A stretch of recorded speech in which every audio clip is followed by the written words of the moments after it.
So అలాగా సోనాల్ చౌహాన్ వాళ్ళు ఏంటంటే నమ్మకం, నా మీద నమ్మకం. నా కథ కూడా వినరు నేను చెప్తే.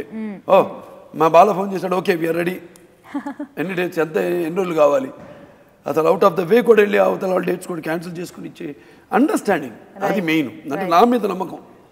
అలాగే లెజెండ్లో చేయడం జరిగింది. అమ్మాయి మంచి గుర్తింపు వచ్చింది అమ్మాయికి. అంజలి మాకు అచ్చమైన మన పదారణాల తెలుగు అమ్మాయి. మనకి అసలే చాలా కరువు అయ్యారు ఇప్పుడు. తెలుగు అమ్మాయి లేరని చెప్పచ్చు, కరువే కాదు, 1% కూడా లేరు. అటువంటి తరుణంలో ఒక సావిత్రి గారి లాగా నేను చూసింది. మంచి చాలా టాలెంట్ ఉంది అమ్మాయిలో. అండ్ ఈ సినిమాని కాదు, ఈ సినిమా కాకుండానే అమ్మాయికి ప్రత్యేకమైన ఒక ఇమేజ్ ఉంది.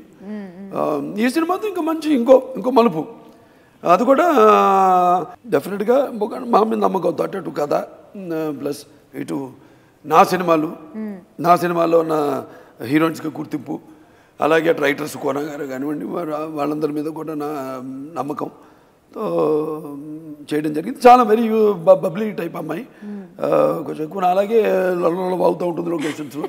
డైలాగులు కానప్పుడు కూడా అదే అనుకున్నాం కూడా, ఇద్దరం కలుస్తున్నాం, ఇద్దరిని శ్రీవాస్ డైరెక్ట్ చేయాలని నేను అన్నాను. ఆ అమ్మాయిని పూర్తిగా అర్థం చేసుకున్నాక ఈ ఒక్కటే నన్నే కంట్రోల్ చేయడం కష్టం, ఇప్పుడు ఇద్దరు కంట్రోల్ చేయాలి రింగ్ మాస్టర్ అని నేను అవుతూ ఎప్పుడు షూటింగ్ మొదలు కాకముందే అన్నా శ్రీవాస్, ఇప్పుడు ఇద్దరిని కంట్రోల్ చేయాలి నువ్వు, నన్నే కాదు ఇప్పుడు అమ్మాయిని కూడా కంట్రోల్ చేయాలని. చాలా బాగా సరదాగా మమేకం అయిపోయి టీం అందరితో యూనిట్ వాళ్ళతో, ప్లస్ పాత్ర చాలా ప్రొఫెషనల్.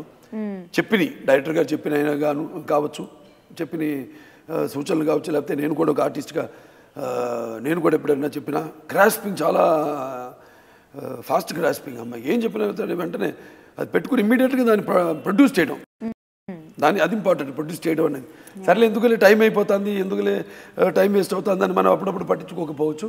అలా కాకుండా టైం కూడా వాల్యూ ఇస్తూ చెప్పినవి వెంటనే వాటి సూచనలు పాటిస్తూ వాటిని ఆచరణలో పెట్టి చాలా అద్భుతంగా మళ్ళీ మంచి మహానటి కూడా అవుతుంది తప్పకుండా.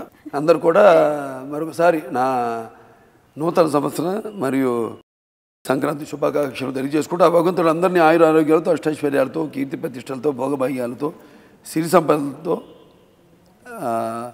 నవగ్రహ ఆనుకూల్యం ప్రసాదించాలని మనస్ఫూర్తిగా కోరుకుంటున్నాను.